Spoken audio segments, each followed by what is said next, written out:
Vagina से watery सा discharge private parts के करीब जो है वो। अस्सलाम वालेकुम व्यूवर्स, मैं हसीब अहमद आपसे मुखातिब हूँ। आपको वेलकम करता हूँ अपने YouTube channel first aid pharmacy पे। आज की अपनी इस वीडियो में मैं रिव्यू करूँगा फंगोन कैप्सूल का। तो इसका इस्तेमाल भी पाकिस्तान में काफ़ी ज़्यादा करवाया जा रहा होता है, स्पेशली ख़वातीन में इसका इस्तेमाल बहुत ज़्यादा होता है। तो आज हम जानेंगे इसके क्या क्या फ़वाइद हैं, इसके क्या क्या नुकसानात होते हैं, तरीका इस्तेमाल क्या है और किन किन तकालीफ में इसका इस्तेमाल किया जाता है। ये सारी डिटेल्स आपको इस वीडियो में मैं आज दूँगा।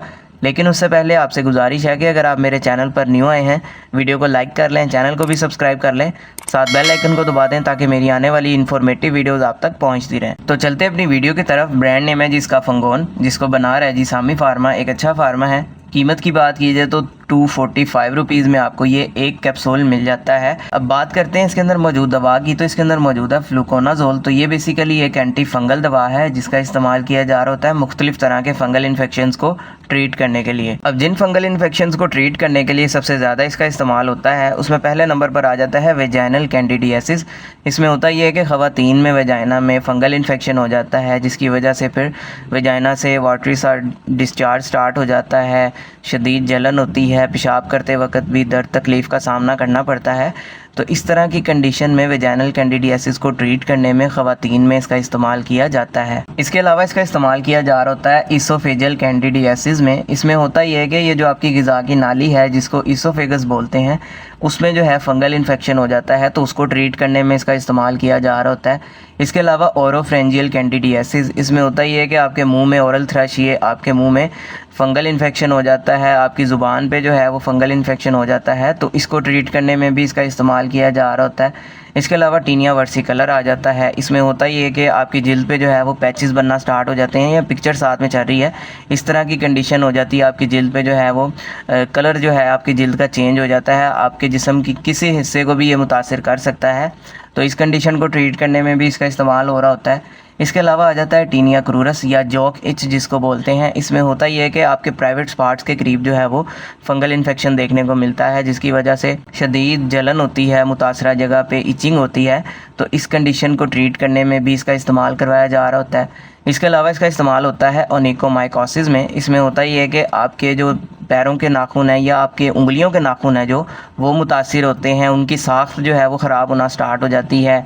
बाज़-औक़ात येलोइश हो जाते हैं, बाज़-औक़ात ब्लैक हो जाते हैं, या वाइट कलर उनका होना स्टार्ट हो जाता है, साख्त ख़राब हो जाती है। तो इस कंडीशन में भी इसका इस्तेमाल करवाया जा रहा होता है। इसके अलावा आ जाता है टीनिया पेडिस। इसमें होता ये है कि आपके पैरों की उंगलियों के करीब जो है वो फंगल इन्फेक्शन देखने को मिलता है, कुछ इस तरह से, ये पिक्चर साथ में चल रही हैं।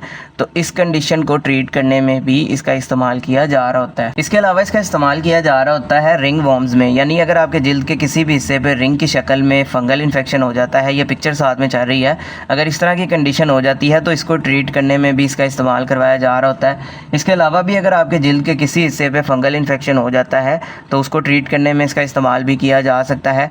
इसके साथ साथ अगर आपके पेशाब के रास्ते का कोई फंगल इन्फेक्शन हो जाए तो उसमें भी इसका इस्तेमाल किया जा रहा होता है। अब बात कर लेते हैं इसके नुकसानात की। तो इसके नुकसानात में आपको चक्कर आ सकते हैं, डायरिया हो सकता है, स्टमक अपसेट देखने में मिल सकता है, बदहज़मी हो सकती है, भूख में कमी वाक़या हो सकती है, जोड़ों में दर्दें हो सकती हैं, पट्ठों में दर्द हो सकती है। इसके साथ साथ प्यास ज़्यादा लग सकती है और आप थकावट भी फील कर सकते हैं इसके इस्तेमाल से। तो इस तरह के नुकसानात आपको देखने में मिल सकते हैं। अभी अगर बात की जाए इसके तरीका इस्तेमाल या डोजेज के बारे में, तो जैसा कि मैंने आपको बताया कि इसका इस्तेमाल बहुत सारे इन्फेक्शंस में करवाया जाता है। तो मुख्तलिफ इन्फेक्शंस में इसका दुरानिया मुख्तलिफ हो सकता है, इसकी डोज़ मुख्तलिफ हो सकती है, जो कि तजवीज़ आपका सिर्फ डॉक्टर ही करेगा, आपकी कंडीशन को देखते हुए, आपकी एज को देखते हुए और आपकी इन्फेक्शन की नौयत को देखते हुए कि कितना इन्फेक्शन है और इसको ट्रीट होने में कितना अरसा लगेगा। इसलिए बगैर डॉक्टर के मशवरे के आपने कभी भी खुद से इसका इस्तेमाल नहीं करना, ताकि आपको बाद में कोई नुकसान वगैरह ना हो। एक गिलास पानी के साथ एक कैप्सूल का इस्तेमाल दिन में करवाया जा रहा होता है, या जिस तरह से आपके डॉक्टर्स आपको प्रिस्क्राइब करेंगे वैसे ही आपने यूज़ करना है। तो ये सारी डिटेल थी जी फंगोन कैप्सूल से रिलेटेड। उम्मीद है आप लोगों को पसंद आई होगी। इससे रिलेटेड कोई सवाल है कमेंट सेक्शन में आप मुझसे पूछ सकते हैं। वीडियो पसंद आई हो तो वीडियो को लाइक कीजिएगा, चैनल को भी सब्सक्राइब कीजिएगा। अपना ख्याल रखिएगा। अल्लाह हाफ़िज़।